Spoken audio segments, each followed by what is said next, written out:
that stronger wind. But when the storm comes in, those winds are going to go well over 100. And watch as this plays out. They're going to go well over 100 in all of these locations. All along LA1, they're going to be well over 100. The city will be over hurricane force winds by the early, literally probably by noon. But we'll see hurricane force winds in the city, and keep drawing your attention to what happened in Paris.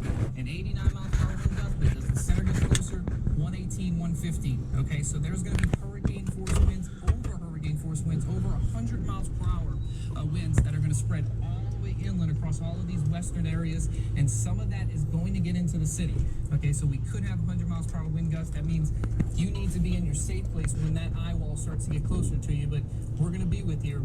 We're going to be tracking this thing. We're going to be showing it to you on Viper. We're going to tell you kind of city by city as this plays out when you need to get to that safe shelter in specific areas. Right now, if you're along the coast and you stayed, you need to be in that safe shelter because the weather's going to get bad very quickly, and all of this lifts to the north. There will still be very strong wind gusts on the North Shore later on tonight, going into the overnight hours.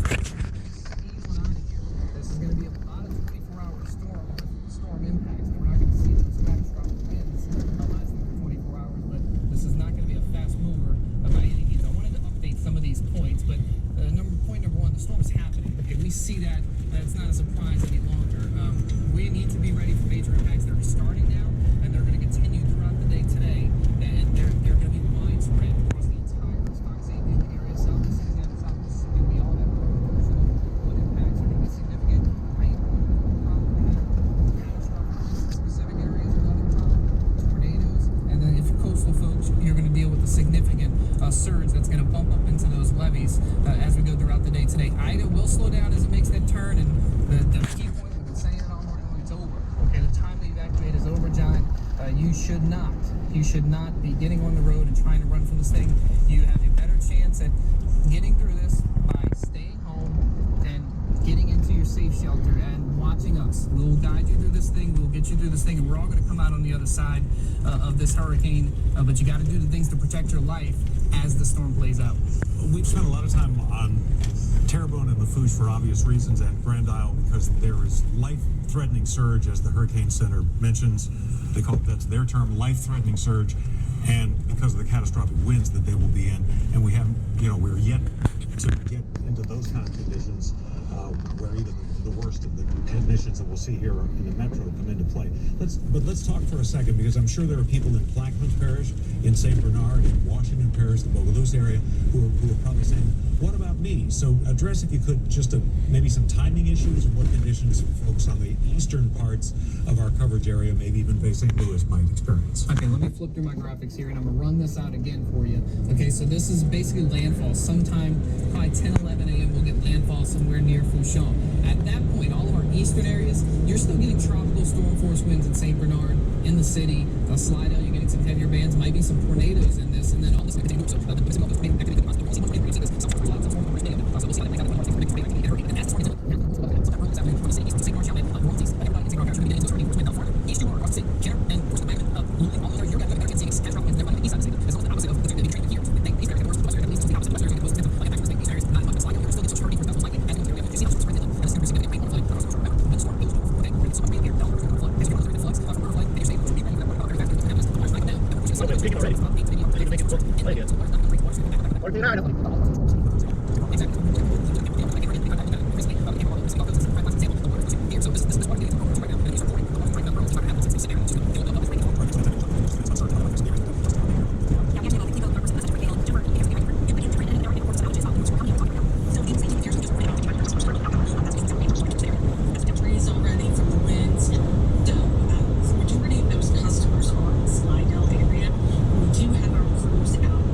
restoration plan and provided what conditions are safe.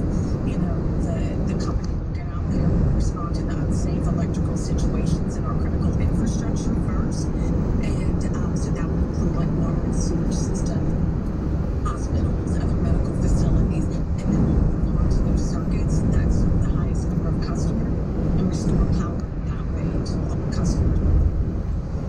Jennifer, it seems to me that one of the things that comes into play here is we have a large number of people who stay because there wasn't time to get out.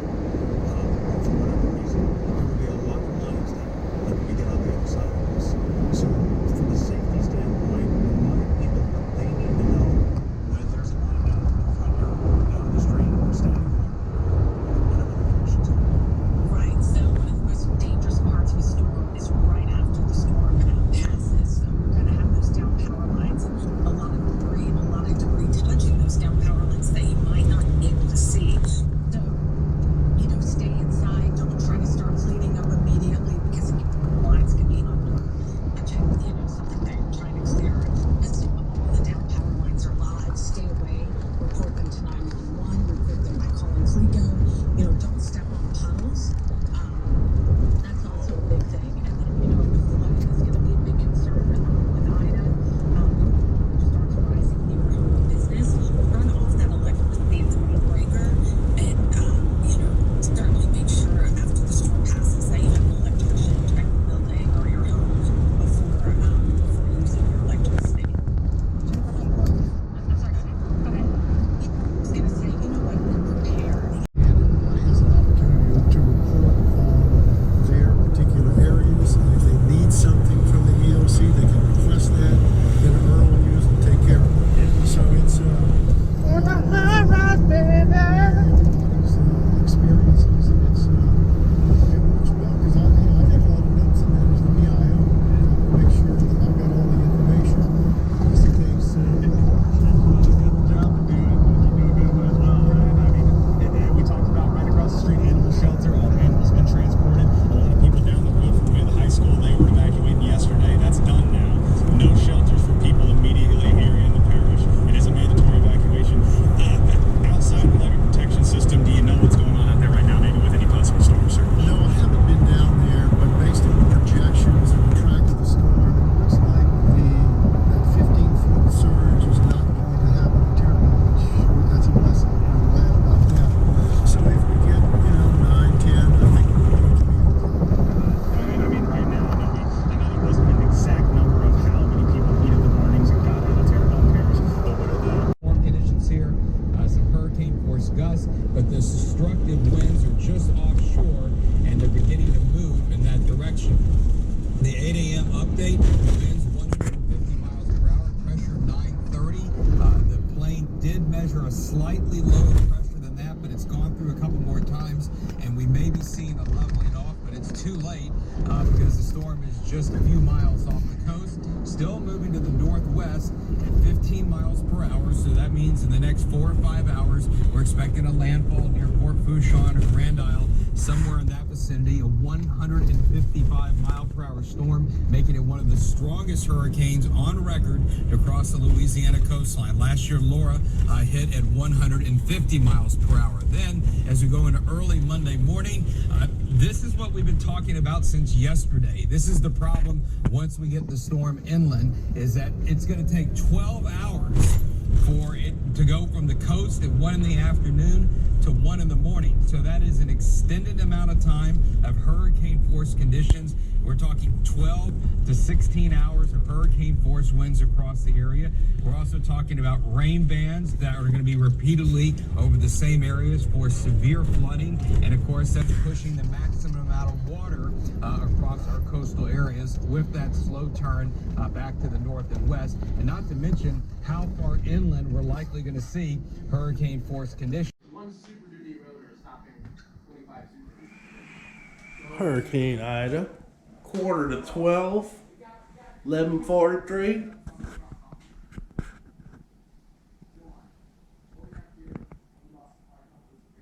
She blowing.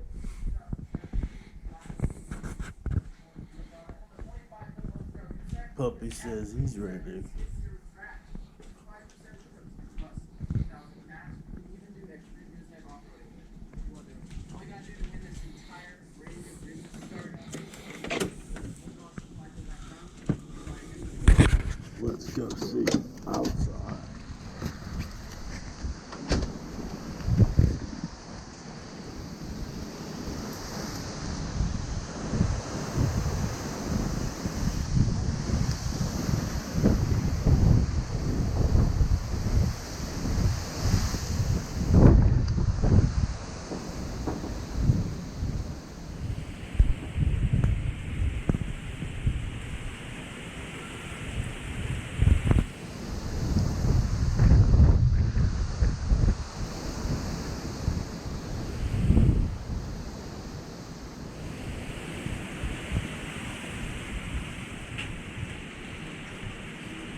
far, so good. Still have electricity, but the way the wind's blowing, might not have it for much longer. Oop.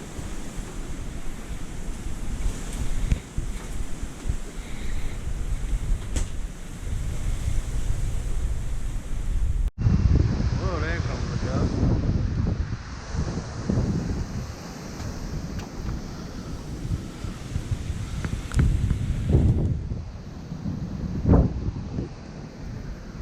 Had it since last night. It's about 12 o'clock. We're gonna see.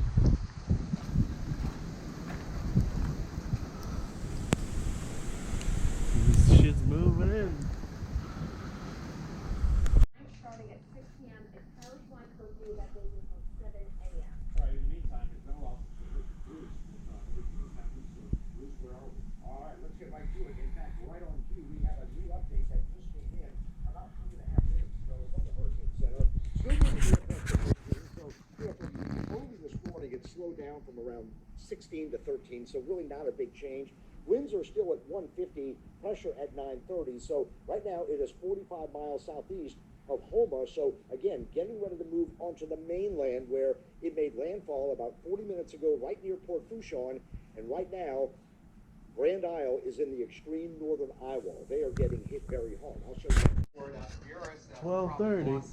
The instrument there. I know they have gusted higher than 46 miles per hour there. On the radar picture, there's Galliano. We've been showing you the images out of there. Hurricane conditions there, just getting pummeled in Grand Isle and the eastern eye wall here.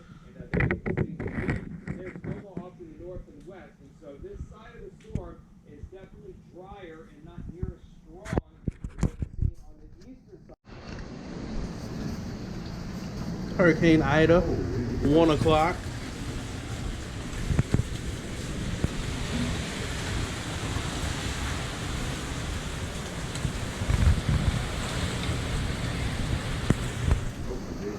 She blowing.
Whipping around in the corner.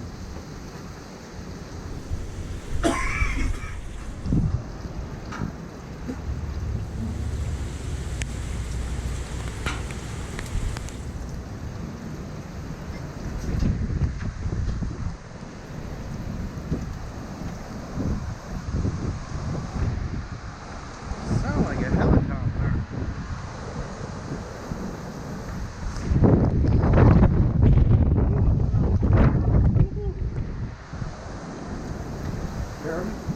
Finally went out. Power just went out.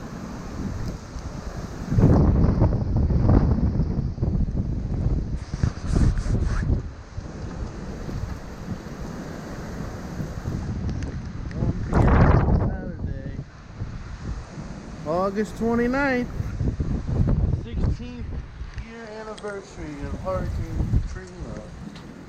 16th anniversary. Hurricane Katrina is sweet 16, huh? F that beat. That's what I got to say about that. Alright, well. Power's out. Good thing the chicken jambalaya was Almost done.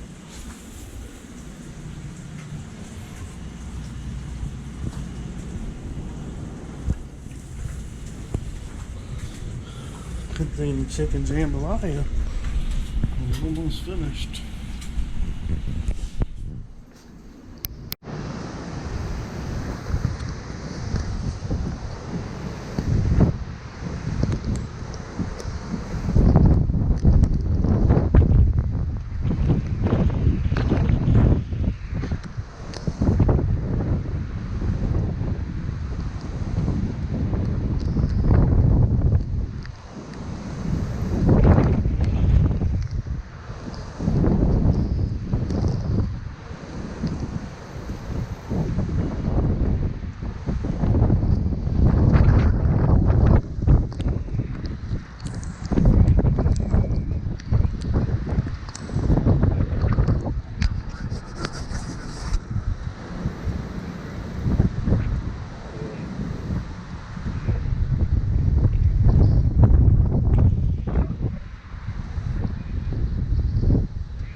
Damn it.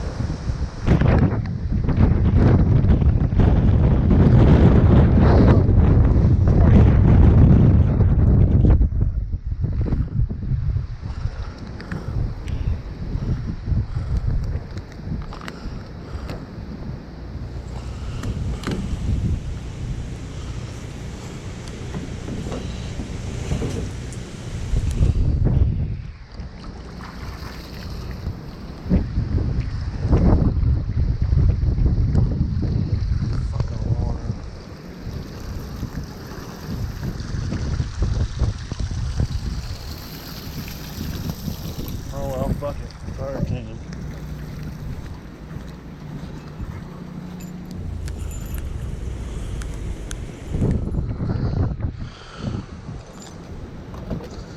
Where's the goddamn GoPro mod?